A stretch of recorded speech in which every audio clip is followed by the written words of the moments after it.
Scorpio and Ophiuchus, welcome to your weekly Sidereal Astrology forecast. This is for November 14th through the 20th of 2016. I'm Athen, and this channel is about using the actual constellations in the sky, known as Sidereal Astrology. If you are new to the channel, be sure to check out the link down below because the signs are different, which means your sign might be different, and you'll want to watch this for the right sign.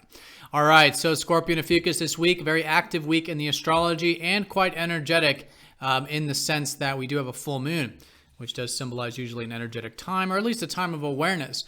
Now, the full moon is going to be technically in your 7th house, but very close to your 6th. I feel like involving both of these areas. One is about relationships. And as I always talk about with the full moons, a status check. In this case, a status check on your relationships. How are those going? How's your perspective of relationships in regards to even not just the relationships you have in your life, but just in general? And so doing that status check can help you see what is available, what is being cultivated right now, and continue to move forward with what is working for you in that department. This is a very cyclical thing. And, 6 months ago, if you felt like there were some new things that started around that time with relationships, this could be a cultivating time with that. Now, the other area is the 6th, which is more about your work and your daily routine.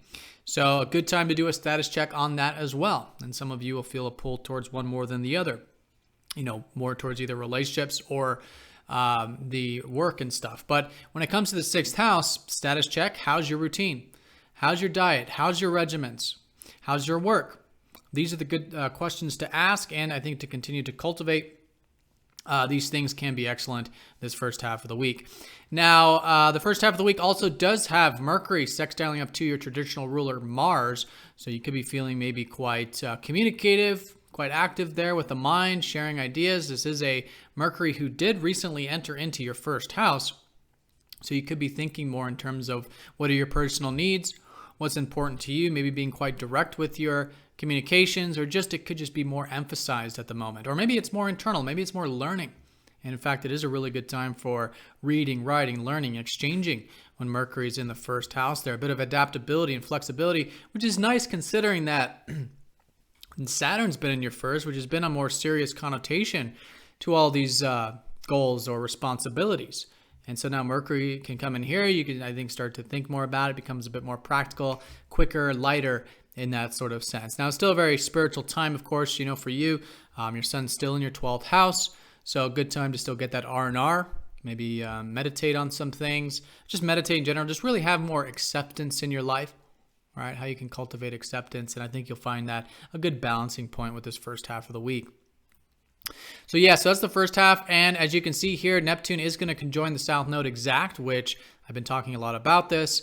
Last week I talked about this very important aspect, and so this week there's these changes that are taking place, and a lot of it for you has to do with your roots. This is all in your 4th house, so especially specifically around Thursday, a really good time to ask yourself, how is the whole home, family, and health sector of your life? Can you make some changes here to maybe bring some things back into balance? Okay, because oftentimes with the South Node, it can imbalance it. Maybe there's some ideals about it. It can be an over extreme of Neptune, some fantasies or ideals or hopes, unhealthy. Not that hopes are unhealthy, but if it's unhealthy types of hopes and wishes and dreams and these kinds of things, do be aware of that. Where it becomes fantasy or wanting to escape. But likely, I think it's going to be more of the under extreme because the South Node does tend to draw out energy.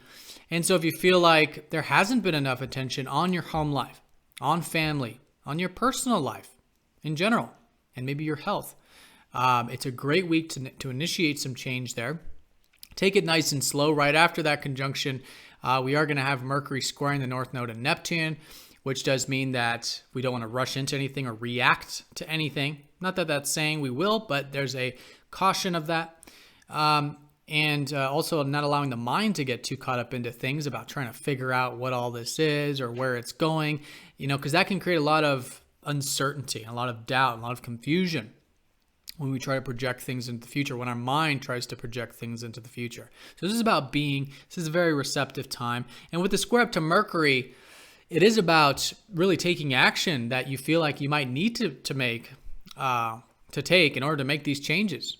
And so if there's some uncomfortable actions you might need to do, maybe with yourself, with your independence, with some active energy, that might be uncomfortable, but you know you need to make. Maybe it's the week to do that. And again, with the home, family, or health, maybe a week to make those changes there as well. And that square from Mercury can help you initiate and take those actions when done in a healthy and balanced way.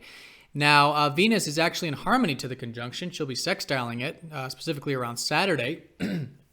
So this has a bit of positive connotation to it. This is that Venus has come into your second house, and this is more about, I think right now you can be enjoying your values, enjoying the material life maybe, or attracting some of the material life to you.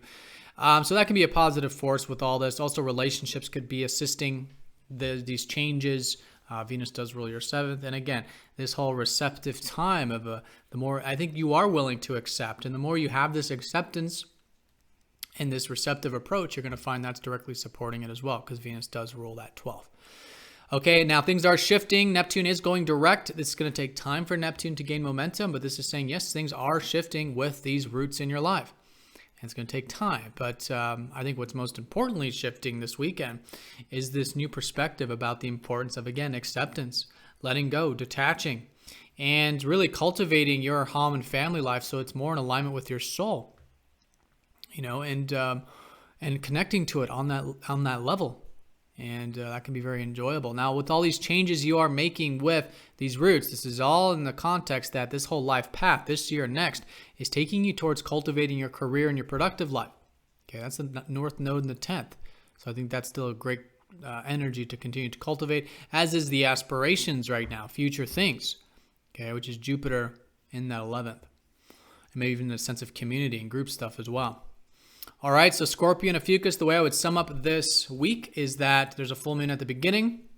This awareness is a great time to do a status check about relationships and your daily work or routine, and continue to cultivate those key areas. Midweek, we have this conjunction with the South Node and Neptune, emphasizing change here with your roots, all right, and how you can facilitate that change. And let's not forget, Mars is transitioning into your third, so it is still an excellent time for you to be writing, reading, learning, exchanging, trading with others, whatever this more exchanging area or intellectual area that has been stimulated since last week. All right, I think that's going to be a continuous emphasis for you as Mars continues to move through that third.